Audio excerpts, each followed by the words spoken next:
in the football club that I'm the president of, we have a female CEO. I ask all the young women I meet, who do you want to be? Do you want to be Jen or do you want to be me? Or do you want to go in and become Alistair Clarkson? Do you want to be the coach? Like, where do you see yourself? But we are taught from a very young age to put a ceiling on it, that it's somehow that you've got tickets on yourself if you're talking about yourself, not to put yourself forward, do the community thing, do the group thing. The world needs leaders. The world needs leaders and the world needs good leaders.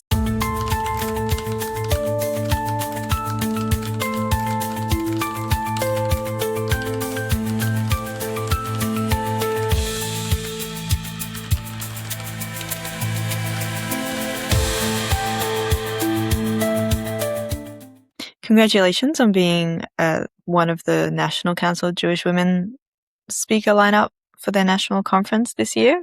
Oh, thank you. I'm really honoured to have been asked and I'm looking forward to it. You'll be moderating a panel called Diversity and Exclusion as part of the conference. Can you tell me a bit about that topic and why that's something that you wanted to do? I'm really interested in the topic of diversity, and I'm really interested in the question of how we draw on people's diverse cultures, backgrounds and experiences to build, I suppose, ultimately a better country, but maybe at the micro level, better interactions and better communities. I think it picks up nicely on this point at the moment that people may feel that their diversity is the thing that doesn't make them belong. And I think what I'd like to explore in this session is both the truth of that, but also the opportunity to turn that around. Do you think that sentiment is something relatively new in Australia, or do you think people or certain groups have felt like that for a long time? I think there are groups that have felt like that for a long time, and I think there are groups that don't, and I think it changes over time too, and it changes in different situations, and there are places where people feel safe and places where they don't. And my personal view is that if we can focus on the places that people feel safe and work out how we replicate that, then we can, we build from a place of strength rather than from a place of deficit. Is that something that you think should come bottom up or top down, or maybe a combination of both? Yeah. Both. Absolutely both. And actually probably even more critically than that, it is not on the people who are diverse, because in the end we're all diverse, right? But it's just some of us don't feel that way. Some people feel like there's a mainstream and then there's people who are different. But actually we're all different. Yeah. So there is a bit of letting go of the notion of who needs to shift or who needs to change or who needs to adapt. And it is in part an ability for us to accept difference as a strength, which it is. So you've worked in many organisations throughout your career, particularly those focused on community and working with sort of migrant populations. Can you tell me a bit about what drew you to wanting to work in these areas, maybe back when you were first starting out? I've been working in the diversity and inclusion space now for more than 15 years. What drew me to it, I think, was just the sheer wonderful opportunity of it. I love the diversity of Australia. I love the fact that we're a multi-faith, multi-ethnic country. I'm hugely interested in our history, both the positives and negatives of that. I think walking up to understanding how your country came to be and how your people came to be is really important, and not shying away from the things that are bad is also important. It's like your life. You don't just learn from the good stuff, you learn from all the stuff. But the thing I like about it most, actually, if I'm really honest, is migration. And if we're talking about cultural diversity, migration is essentially an optimistic, aspirational activity. People don't come here for a worse life. People don't settle here because things are bad. They come for a better life. They come to create something. They come to build something. And that's true of communities that have come here, maybe with the exception of the very, the beginning of the white settlement where people were forced to come. But if we move past that, actually people have chosen it. Is this something that you were exposed to growing up? Belonging, definitely. Probably not so much migration. I grew up in Melbourne, and I went to a primary school that was probably not terribly diverse, although in a really diverse area. So in East St Kilda, so lots of Eastern European Jewish migrants in around the area that I grew up in. But when I went to high school, it was really diverse, and that was exciting actually, and super interesting. The belonging piece has always been important to me, and I think people perform at their best when they feel at their safest, if you like, and they feel safe when they feel like they belong. I'm curious about that idea of it being exciting for you to be in a diverse space, because I very much identify with that as well, but I know a lot of people don't necessarily want to expose themselves to diverse groups, maybe out of fear or discomfort or something. So what is it that excites you about it? Yeah, it's such a good question, isn't it? And it's interesting to think about where fear comes from. And there's nothing to be gained by belittling or not listening to people's fear, because fear is real. But I think what excited me about it was people had different lives to mine, and they had different stories to mine and different ways of coming to mine. And we'd had this kind of I was at school a gazillion years ago, so we had a pretty, history was about white settlement of Australia. There wasn't terribly much in the curriculum about the multicultural, multi-ethnic groups that had come to Australia and why. We learned a lot about sheep, and we learned a lot about gold, and we learned a lot about the First Fleet, but we didn't necessarily learn about our more recent history.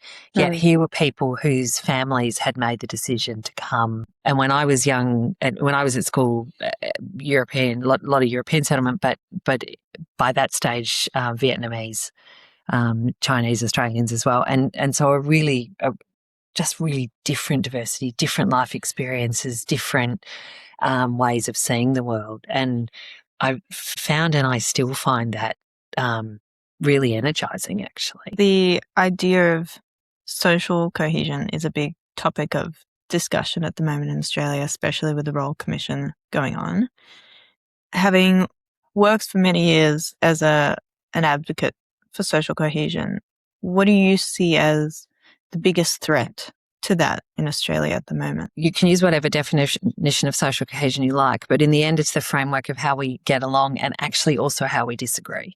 And my big concern is that we have lost the ability to disagree with civility, and we have lost the ability to listen to things that might not be comfortable for us, and we've lost the ability to make space for things that might not be comfortable. And there's this real polarization of opinion and the way we express opinion, this right and wrong, this kind of stridency that I think is really difficult.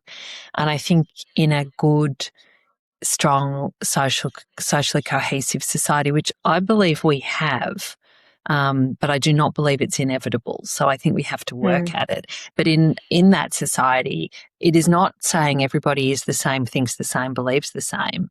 It's everybody gives each other the space and the strength to believe or to act or to think the way they believe, think, or act.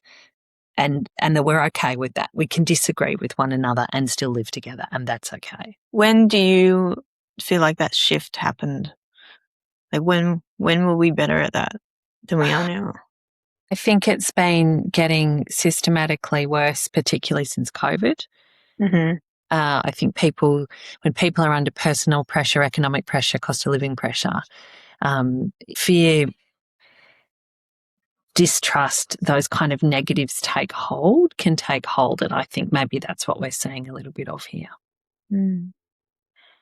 So on the other hand, what would you say are some of the more important factors that can positively affect social cohesion? The stuff that comes from the top is important in terms of setting a framework and an expectation and a tone, but it doesn't change the way people think or behave. What changes the way people think or behave are the interactions they have in their local communities, the people they meet locally, the way they go about their work, who they find in schools. For people who don't have that get up and go, how do we create the opportunities for for different groups to come together, for bump-ins, for people to connect. And I think those things are really critically important. And those happen in our communities. They happen in schools. They happen in local government. They happen in places that are close to the way we live and where we live. And that's got to be the starting point for mine. So what would you say, maybe from a grassroots level then, are some of the things that as a community we can be doing more of or being part of certain initiatives? I would never presume to lecture the Jewish community on anything, but what I would observe is that the integration of the Jewish community into Australia has been unbelievably successful. And I shouldn't use the word unbelievably because that makes it sound like it's a surprise. I just meant it as a superlative. And I'm not sure that's always been the experience, right? But it has been the experience here. It's been done well. The thing is, the Jewish community is very small in Australia, and lots of Australians will never have met a Jewish person or understand much about Jewish culture or the Jewish faith. And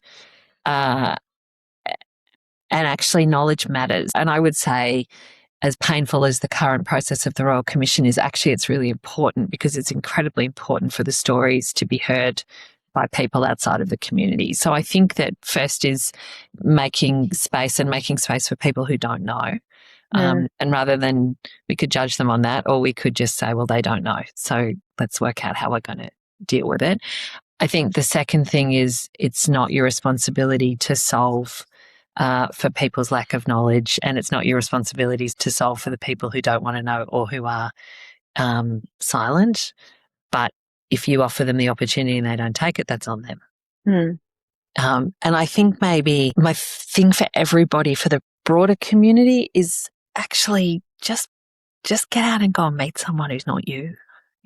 Go and find someone who's outside of your circle. Like, ask someone their backstory or find out where someone came from, or to ask them how they got here. I don't know. What's the worst thing that can happen? Yeah, that's good. That's good advice. We have a network of community hubs that run in primary schools. We've got 100 of them across the country, and they work with predominantly women and children from non-English speaking backgrounds. But the point about a hub is that anybody can be in it once it's in a school. And you have groups of women in those hubs who are from all different cultures and have, like so many women, make a new friendship group when they started a school. But if no one's ever asked you in, how do you know how to do that? And that's what the hub do. And women from across cultures exploring foods together that their kids will eat, understanding what a sleepover is, working out how to deal with the school camp, understanding how to kind of get around the curriculum, talking through parenting issues, all the stuff that groups of women have been doing forever. But this happens in a place-based, local, cross-cultural way, and it's safe and it's remarkably successful. Would you say that's one of the most successful initiatives that you've been a part of? Yep. And it's absolutely glorified common sense. There's nothing special about it. What's special about it is it focuses on what works. It's not spinning any wheel. It's taking the wheel that we know works and it's placing it into places and giving people opportunity, and that stuff turns out to be really effective. The National Council Conference is specifically sort of focused on women in leadership and empowering women and girls in communities. What is some advice maybe that you would give to a young woman entering a leadership role in Australia, whether it's like sport or migrant community integration, things like that? What would you tell someone? First of all, don't ever stop learning about who you are, because it's really easy to become everything else, but what's special about you is you. And to continue to have hold of that, I think, is really important, and keep working on that.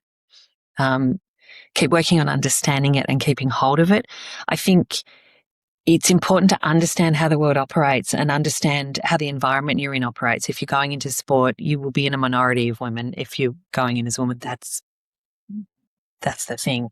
You don't have to become them. You just have to understand them. But knowing how to understand how the world operates and hold on to your own person is the thing that will drive success at the end of the day. That's really important. I think looking after yourself is important. I think not being embarrassed or ashamed about wanting to be a leader is important. I think women learn to talk themselves down. And I I meet with young women and young men. When I ask people about their ambition, it is not uncommon for women to put a ceiling on it. Men don't put a ceiling on it. In the football club that I'm the president of, we have a female CEO.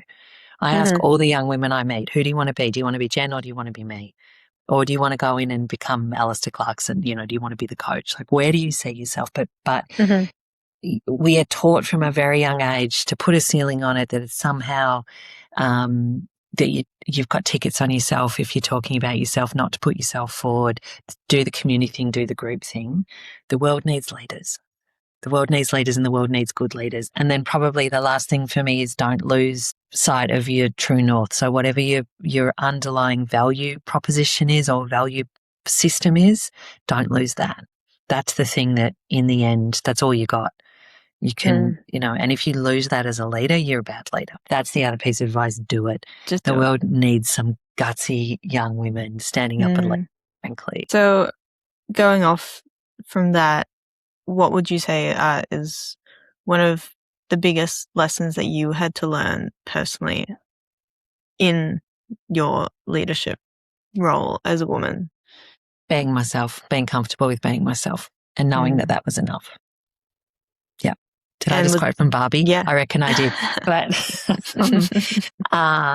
I think imposter syndrome is massive. I think you have all of this modeling of what leadership looks like and it doesn't look like you, or it didn't look like me. And even now I would go into a room and I'll do a mental tally of my deficits compared with everybody else. And I have to have a real good hard talk to myself about saying, no, you've got value. So let's sit there. But I reckon a lot of women carry themselves that way. Yeah. Yes, there are a lot of factors outside of our control trying to put young women down and get us to compare ourselves to others, and especially 100%. with social media. And to social media and, this kind of stylized ideas of what perfection looks like, and, this notion of being an amazing worker and an incredible contributor and a great leader and an amazing mother and a wonderful partner and then stunningly beautiful all at the same time. Thank you so much for that, and good luck at the conference. I'm sure your panel will be great. Thank you.